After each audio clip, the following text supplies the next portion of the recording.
easiest mistakes to make during a listing appointment is walking in ready to tell the seller everything about you, your experience, your brokerage, your marketing, your numbers. And those things matter, but only when the seller understands what they mean for them.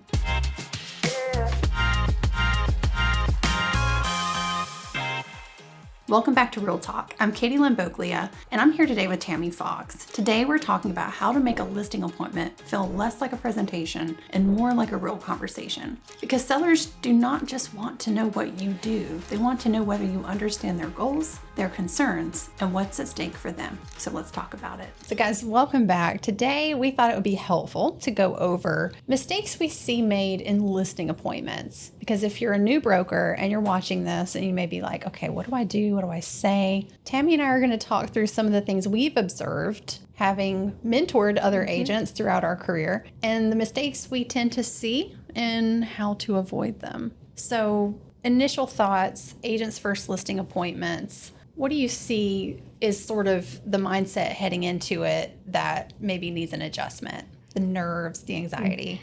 Well, they have the deer in headlights look. Yeah. Like, I just got my first listing appointment. Now what? Now what? Help. Yeah. And it helps to have someone in your corner who will sit down with you and work through the preparation part. Exactly. Talk about the conversations, practice the conversations. Yeah. And then, if needed, go sit with them and be that resource for them at the appointment. Yeah. There are many ways you can layer in with new agents on their first listing appointment, maybe the first couple listing appointments, because they just came out of real estate school and they learned how to stay out of real estate jail. Yeah. They didn't learn how to sell real estate or have a listing appointment. No. And aligning with a brokerage that puts agents first and their education and training first is a huge step in making them a successful agent in the future. Yeah, I agree completely. I think if you're watching this and your response to that initial statement was, well, I don't have anybody to ask, you're probably at the wrong firm. And we can only speak for our environment, which is very robust on the training and the mentorship, because it matters. Because your license matters and you matter. And if you're watching this and you're like, well, gosh, I'm watching this video because I don't have the support that I need. Well, kudos to you for looking for resources, but also let that be a little red flag, I would say, of self-awareness to say, am I in an environment that is supporting my success? Because if you are entering into, hey, I got my first listing, now what? And there's no lifeline, you might have a problem on your hands, because you're not expected to know all this straight, fresh out of real estate school. So I would say, number one, just find a good mentor. If not to go with you, at least to help you prepare. Because I really believe this, the more prepared you are, the more confident you are. And whenever you're at a listing appointment, you're expected to be a guide and a resource and an advocate. And you can't be that unless you have that knowledge or at least that backing. You may have a good heart and you want to do well, but if you don't have the support to provide that service, it's going to be really difficult to approach that appointment. I agree. And this is usually the agent's first attempt at using a contract. Yeah. They saw some contracts in real estate school. They had some testing about it, but they've not actually sat and filled in those blanks. Yeah. They've not asked those questions. Yeah. They don't know that the listing agreement says you need a sample offer to purchase and a sample professional services disclosure to share with that seller. Yeah. They don't know all of that's in the listing agreement. So sitting down with a mentor who has done many listings is going to help you feel that confidence. Yes. I can remember my first listing appointment with a for sale by owner, which can be one of the tougher ones to sign with. And I shared the plans for how to market. And I asked questions, what was missing when your house was listed? What did the agent not do? Because it was listed for 2 years before he did the for sale by owner. Yeah. And I listened to that list and I adapted then that these things he said were missing are things I'm going to do. Exactly. And we went through the paperwork. We signed on the dotted line and he looked at me and he said, how many houses have you sold? And I said, you will be the first one. And we had an offer within the first 14 days because I did all the things the previous agent never would do for them. Mm-hmm. I marketed it with professional photography. I did an open house on a rainy weekend, which is a little stressful on your first open house going. And I had the buyer that walked in on Saturday afternoon that I knew was going to buy that house because his whole face lit up when he walked in. Yeah. And I had a front row seat to that. The agent before them said open houses were a waste of time. that you never get the buyer at the open house. And that house languished for 2 years on a market that it should have sold. Yeah. Because they basically put a sign in the yard, put it in the MLS, and we didn't have all the technology where it sends it out to 10,000 search engines. Yeah, exactly. It goes out everywhere. It goes out everywhere now. Yeah. So having a set, this is what I do at a listing appointment, but also listening to that seller. Yeah, What do they think might have been missing anytime they've ever sold a home exactly. that you think is a benefit to get that home sold? You need to adapt that even if it's not something you normally do. Right. And that's why, one of the things that I always emphasize to new agents is listen, ask questions, right? I think one of the first mistakes agents make, and maybe it's nerves, maybe it's because they don't know what to say or they're trying really hard to impress the seller. Don't make it about you, right? Listen to what's important to them. How do you bring value? By knowing what they value. That's what you bring, because it's not one size fits all. And I understand it may feel like you'll have less anxiety approaching a first time, a brand new agent listing their first home with your little PowerPoint slide deck. I know you may think that will help you, and certainly come in equipped, come in informed, have a nice presentation. However, if that same presentation could be thrown at any seller, then it's too generic. And the best way that you learn how to serve that client is by learning about their specific needs. What do they value most? Because it's not one size fits all. And for sell by owner, first listing, incredible success story. And guys, that's one thing. If you're watching this channel and this type of information is helpful for you, and these are the real life scenarios that inspire you, benefit your business, be sure to hit like and subscribe and hit the notification bell. And that way, every week as Tami and I have these discussions, you'll be alerted of them. Because especially if you're not aligned with a brokerage that you're getting this type of support, at least, have a resource online that you can learn some real life application. Because that's a perfect example of probably a new agent's worst fear to be asked, how many have you sold? So you're my first one. But look at what an incredible outcome because of how you approached it, the way that you placed that client's priorities above just going in and being the main character and the shining star. Because ultimately they want to know, what can you do for me? How can you help me? Right. And you're usually nervous those first several appointments, and you tend to overtalk or overshare. Yeah. And you're not listening to the client. Exactly. And I want to know their motivation. What does it mean to them to sell this house? How does that change their life? What happens if we don't get the number they need? Yeah. There's going to be a pain point that we may have to go through and discuss later on. Yeah. Is there a number that you would say, I'm absolutely not able to sell the home because I can't do whatever the next step is? Yeah. So I need to identify motivation, and I generally do that even on the phone call before I ever set foot in the house. Yeah. However, I also want to make sure that in-person listing appointment that I'm learning everything I can about their motivation, everything I can learn what moves them forward. Yeah. Because what happens if we don't get the number they need to move them forward? Yeah. Exactly. We want it to be a good decision. I would rather them not sign a listing agreement with me if it does not make financial sense and wait a year or two than to sign one and I have to talk to them on a closing disclosure. We didn't discuss your forbearance and you need to bring a $16,000 check to closing. Yeah. Surprise. Forbearance does not mean forgiveness. Right. And back during the good days of COVID, you could literally email your lender and say, hey, we're having a little difficult time making our bills. Let's put off this house payment. It doesn't go away. It doesn't go away. It goes It's to paid the later. end. It doesn't always show up in your portal. Yeah. You can look and say, oh, I owe XYZ on my house. Meanwhile, that lender is holding that information back here in the background, and they get the payoff, and they're like, oh, remember when you didn't make your payment in March of 2020 or April of 2020? You have to pay that back now. Yeah.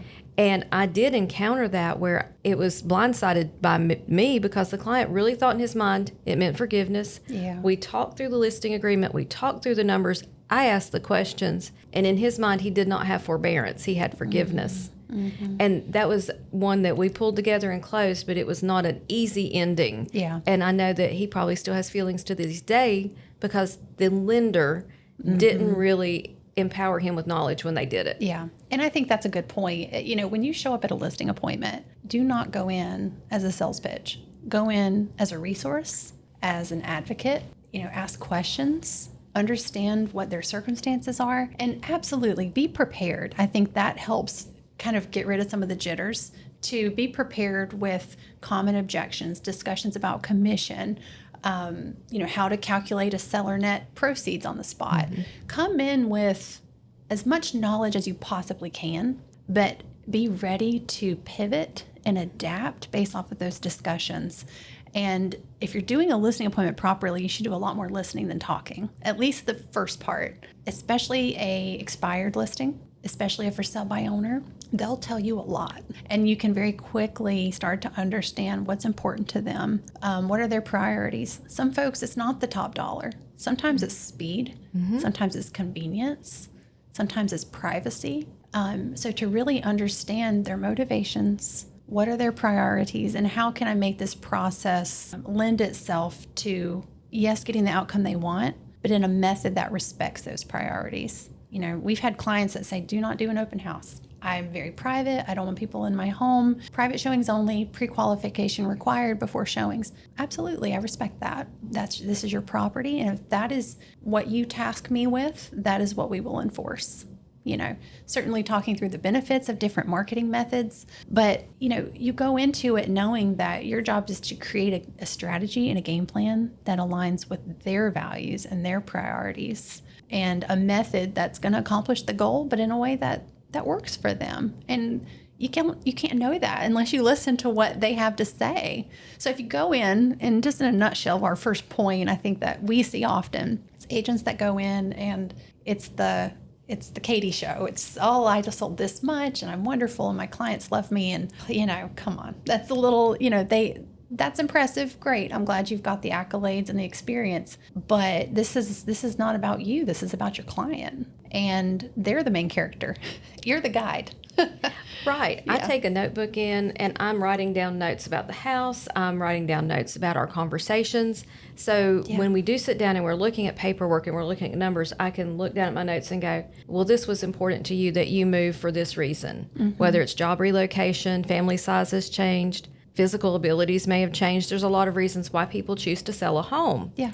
And sometimes I need to bring them back to that when we're going over that seller net, because they're going, I'm really only going to make maybe X, and I'm giving them an approximate number. We're going to do a range. I'm not just going to give them a price. I'm going to say this may be the top, but over here, this might be the number we get, and it looks like the bottom to you. Yeah. And is it important to you to sell this house so you can do, and then I mention the next step. They feel heard. I'm empowered to advise them as a professional agent. And as a new agent, it will help calm the nerves if you're listening and making notes. And you're not just trying to think, what's the next thing I'm supposed to say? Yeah. What's my next point? What's my next marketing thing? Yeah. You're actively participating and listening and taking notes. They feel heard, and you're going to be able to meet their needs. Yeah. If you're all about, well, my next point is, you're not going to learn what really matters to them. Yeah. Because you're being self-focused, not client-focused. And, I'll chalk it up to nerves. I do see that a lot with new agents, and they want to make a good impression. But, Adriano has said it before on this channel of be interested, don't be interesting, right? And that's in any relationship. People like to feel heard. They like to be understood. But in this case, when our job is to help them accomplish their goal, it's a pretty good start to determine what their goal is, and to have those conversations and be prepared, know what you're selling, come in with a game plan, but adjust. And to be able to prepare for those discussions with a mentor or with a productivity coach, to just kind of talk through, okay, well, who are we talking to today? What's their personality type? That's a big factor too. Are they data driven? Do you need to bring charts and numbers? Well, those folks probably don't make a decision on the spot. No. Don't be surprised if they want you to walk away and then come back the next day and they've had time to review the information. Are they emotionally driven? Are they drivers? Do they just want you to talk about, here's what I'm going to do, here's how I'm going to do it, this is the results, quick. So know who you're talking to, prepare for that, and adjust your presentation for their personality style. To have enough knowledge because of that preparation to allow you to walk in with confidence and provide that value at that initial appointment, just know you're there to build trust. And that starts with not a slide deck, not a PowerPoint presentation. It's listening. It is listening, and also knowing sometimes opposites attract, and you may be sitting with a couple that are completely opposite. Yeah. You may have the driver who just, let's sign on the dotted line. I'm ready to sell, get the photos scheduled next week. And they may be married to the conscientious, data-driven person who wants to see every chart you have Yes. before they sign on the dotted line. Yeah. And how do you adjust your presentation and bringing this appointment to a close when you have two differing personalities? Yeah. And you see that more often than not, I'm sure, when you have appointments. Yeah, for sure. Because like magnets, opposites attract. They do. They do. And, I would also say it's also, I think, good to have both decision makers present. We've run Yes. into that before where maybe the husband's not home yet and the wife is there, or vice versa, and they want to make that decision together. It's ideal to have a listing presentation with both decision makers present, just so you're not going out there more than once, And also, I do think it's worth noting, because it's easy for us to look at what we do, especially if you've done it a long time, and look at the house as a transaction or a product, and we're walking through it, we're making notes about the nuts and bolts and the peeling pain and every little thing that's a material fact. But at the end of the day, while we are, of course, required to disclose material facts, we also never need to lose sight of the fact that this is someone's home. And when you're sitting at their kitchen table and you're talking about the value of that home, be sensitive, especially in circumstances that, we've walked into so many different circumstances that become very delicate. And yes, we joke about emotional attachment value of a home to a seller and how it adds 10%, but, just be mindful of that in discussions with the seller of, don't underestimate the gravity of the job you're employed to do and the quality that you should bring to that situation and the respect, because this might have been where they raise their children. The tire swing is where their grandkids have swung all these years, So I always think it's important, especially like at the conclusion of the appointment. You've talked about numbers, you've talked about all the nitty gritty, but always wrap it up with, listen, I understand what a significant decision this is, and I do not take that lightly, and I appreciate the opportunity, and I'm going to do it well because it's worthy of that. And your family is not just another home to me. And I want you to know that I look at this as a service, not a sales pitch. And I hope if I'm the broker that you feel that you can trust and has warmth and competence and the ability to help you get where you're going. I hope I'm the one you choose. I think there's a tactful way of asking for their business and also respecting the gravity of their decision. So you can't rush people into that. You can't. And sometimes we're looking at a house with the family touring us and we see the marks on the door frame where they've been measuring the height of their kids. Yes.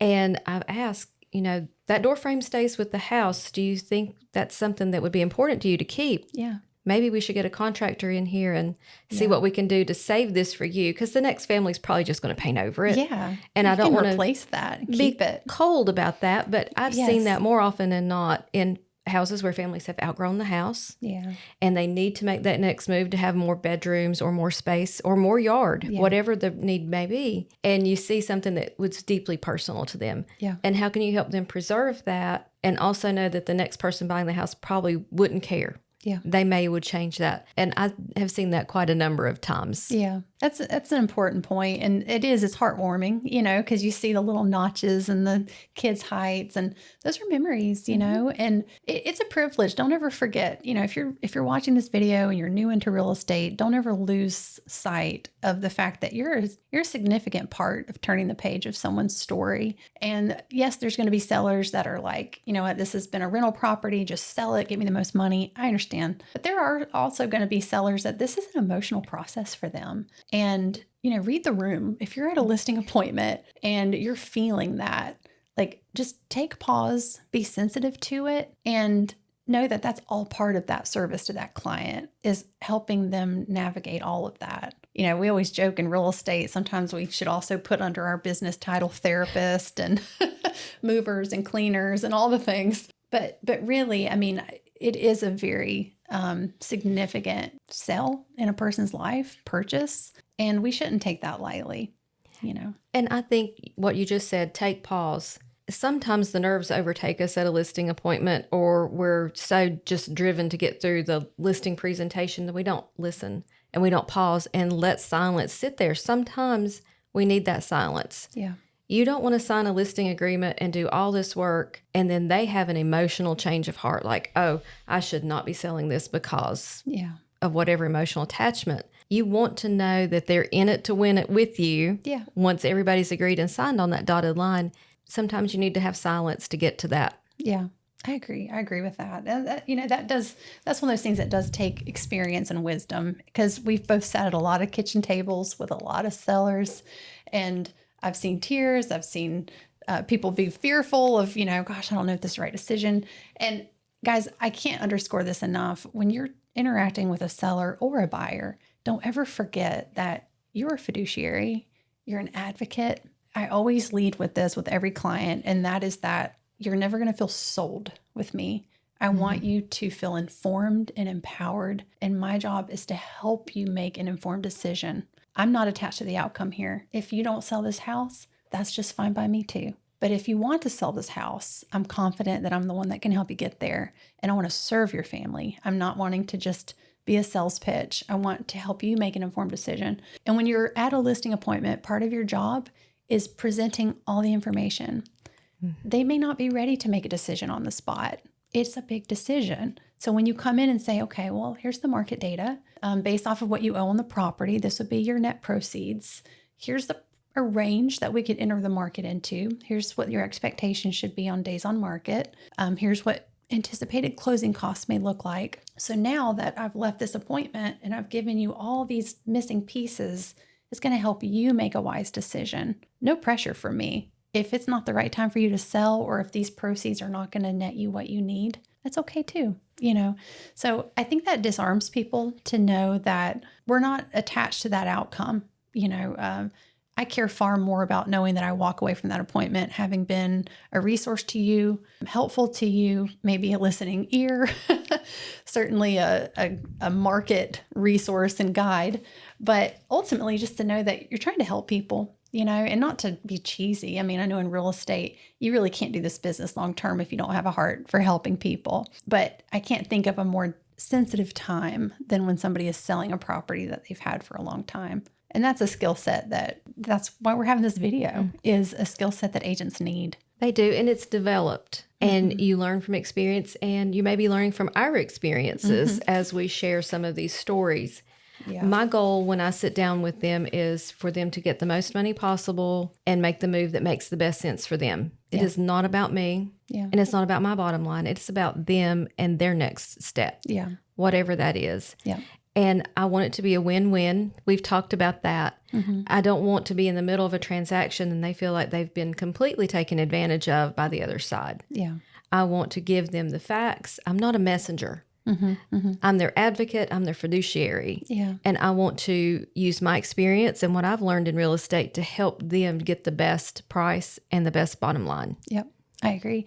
And, just to kind of touch on as we wrap up, being that there's a lot of new agents watching this, and if you've subscribed to our channel, this is probably the content that you're here for, is how do I prepare for this? What should I expect? Let's just talk through kind of in conclusion, what are some of the common objections or obstacles or curveballs that sometimes you see come up at a listing appointment that maybe you wish you had known at your first appointments? Some of the curveballs I've experienced is sometimes the driver of the household is the one who wants to sell it, and the quiet, conscientious personality who's data-driven may not be ready for that.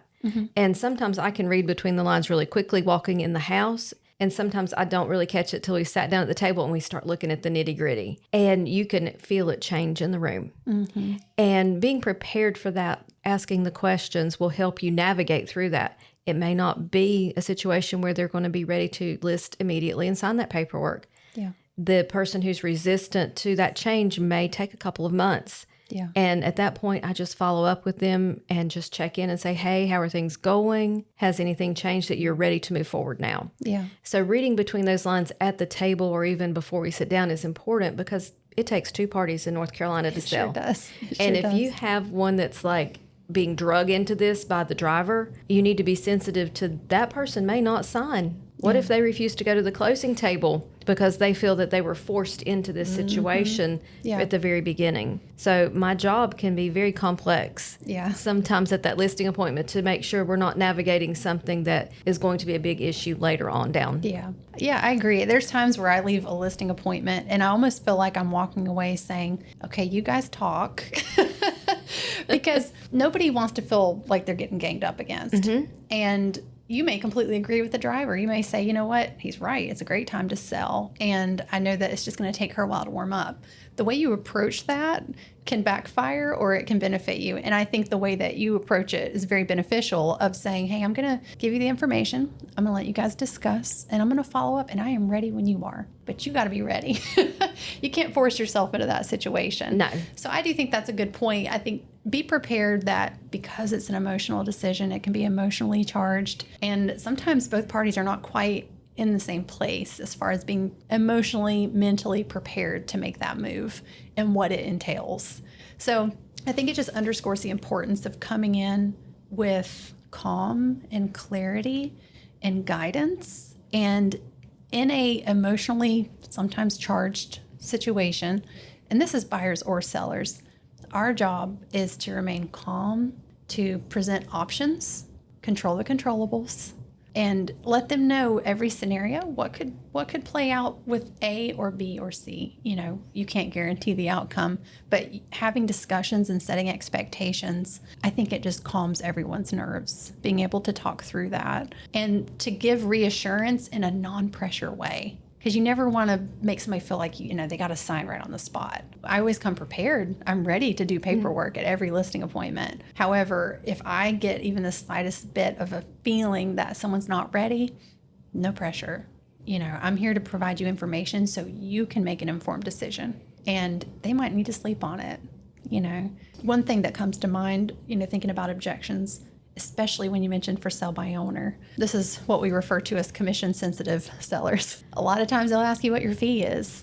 And if you're in North Carolina, you're watching this and you're a realtor, the answer is it's negotiable. That's always the answer. But, you know, come in prepared to explain your value, explain what you do, how you do it differently. And remember, it is truly negotiable. These are all part of the discussions. And in my experience, I have found sellers don't really care as much about the list price as they care about their seller net proceeds. And I always lead with that. When we're talking about pricing, I want to know first, maybe not first, but in addition to, what do you owe on it? Because that's a factor. Is there any equity line against it? Is there any forbearance against it? You know, is there anything else that's going to come out of these proceeds? Because sellers care more about what their check's going to be versus their list price. And if you're a new agent and you're building your business and you choose to list it for a reduced commission, that's fine. I mean, as long as your broker in charge is fine with you negotiating that, just know, like, we've all done that, you know, because if you care about the client and you're in it for the long game, it's not about making the most on every single transaction. It's about listening to what they need, helping them get where they're going, making a good impression, and serving their family in a way that you become their resource from then forward because you've been in their corner and because you prioritize their needs ahead of your own. And that's where it gets back to being a service-oriented industry instead of a sales job. Nobody likes to be sold. I agree. And going step by step, line by line through that seller net is so powerful. And I had a recent appointment where they had just purchased in 2023. So they've owned it 3 years. They should have some equity. However, one of the first things they did after purchasing was add solar panels. Oh, no. And that's a hotly charged topic in itself.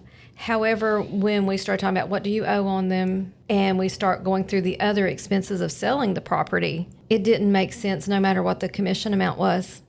Because there was an outlying fact that brought that number down so low that they would be bringing money to the table even if we didn't talk about our commission at that point. And sometimes we just have to encourage them, you may need to work on paying that down, hold the property a little bit longer, and maybe what are some other options? If you have to move, could it become a rental where you have a lease that's covering that payment and you're able to get move some forward. equity. Yeah. Because that will help you build the equity to cover the decision you made to put solar panels on the house. Yeah. And those are pivots you make within that appointment that comes from just pure experience. And if you're new and you feel like you lack that experience, don't be afraid to say, you know what, let me talk to a colleague. Let me talk to my broker. I don't think there's any shame in that. It's not like you're saying, I don't know. It's you saying, this is important. And before I give you an off-the-hip answer, I want to make sure that we've looked at this from every perspective, because this is significant and you matter. And I want to provide the utmost service to you. And if that means calling in a lifeline, getting some input on, well, what would it rent for? Maybe that would help you have some time to make those payments, build a little more equity, and then be able to get out from under the house. So, being able to have those lifelines, especially if you lack the experience to have that knowledge the way you do, I think that's part of providing value to the client, is solutions that are not one size fits all, because these are complex situations. And entering into a listing appointment, like we started out in the beginning, just listening. Give yourself time to process all of this, make notes, and be willing to walk away from that appointment and organize your thoughts, and then come to them with a game plan if you don't feel prepared in the moment to do that. I think they would respect that. I think so. And prior to the appointment, I've looked at tax records. I've been on the Register of Deeds. I've looked to see if there's any deed of trust. Tax records tell us a lot of information. Yes. And so sometimes my questions are guided by the research I've done before I get there. Yeah. Maybe I've noticed that you come from a main road to their property and you're driving across someone else's property. Mm-hmm. Do you have a formal agreement for that easement? Yeah. There are so many things that we can learn before we ever go. The step-by-step research that I do, that I train new agents to learn to go through these steps, because when you're that prepared, you don't pivot as much. Yeah. You kind of know you're prepared for the curveballs. And I think it's also impressive to a seller when you go out to a property and you're already assuming the job. You have a folder this thick of all the research you've already done, because yes, you obviously gain confidence by being prepared and knowing sort of what to expect. But it also signals to the seller that this girl's going to work for me. And she's already protecting me from a situation that maybe I wasn't even aware of. Maybe there's an encroachment. Maybe there's a weird deed history you need to ask about. As you shared, that's a big thing at our firm, of know what you're selling. Do your research ahead of time. So many problems can be avoided if you just do the proper preparation to disclose it to the world in the appropriate way, so there's not some big surprise later that's an issue, because it's there either way. You might as well know about it. And when you approach the seller with that information that they may not even know about, there's already an established value of, I need this girl in my corner. She knows what she's doing and she's going to keep me safe. And the fact is, and I think this is especially true for sell-by owners, they may not want to admit it, but they're a little nervous. They're a little scared they're doing it wrong. And they should be. I mean, it's a very big process and there's a lot of landmines that you got to navigate. And to lead into that appointment in a way that shows that value, shows that advocacy, and shows that competence to protect them, I think that's an excellent place to start with building trust. Oh, I totally agree. And they feel confident in your abilities when you do come in with that research and the questions. Yeah. You're not trying to back them into a corner and say, can you tell me about this? No. You are actually showing your value. I've done my research. Yeah. Yeah. And you know what questions to ask to protect them. So, it just in summary, as we're kind of wrapping this up, I mean, these are all points that we see at listing appointments that years of experience have taught us. And if you're a new agent and you're watching this and feel free to reach out. I mean, we're happy to be a resource to you as well. We've spent a lot of years mentoring and helping other agents, and these are very normal questions, and thank you for asking them. You may have found this video by going on YouTube and Googling a question, which means you may have a really cool opportunity in front of you that you're wanting to do a good job at it. So that's step one. Good for you. Use your resources and do the best job you can. But, this is just some little tidbits of things that we've picked up on. And please do comment below if you have certain topics that you want to see us discuss or, just chat through. I mean, we're happy to do that. We may do some live Q&As at some point. So be sure to like and subscribe and hit the notification bell so that you're always in the loop as we film new videos. The biggest takeaway is that your listing presentation should never feel like something you could give to just any seller in any house. It should feel like a conversation about this seller, this home, and what they are trying to accomplish. Your experience matters, your marketing matters, your results matter, but they become more meaningful when the seller understands how they apply to their situation. Go into your next listing appointment prepared, but don't feel like you have to cover every page or fill in every moment of silence. Ask better questions, listen carefully, and let what you learn guide the conversation. If you found this episode helpful, subscribe to Real Talk and share it with another agent who wants to improve their listing appointments. We'll see you next time.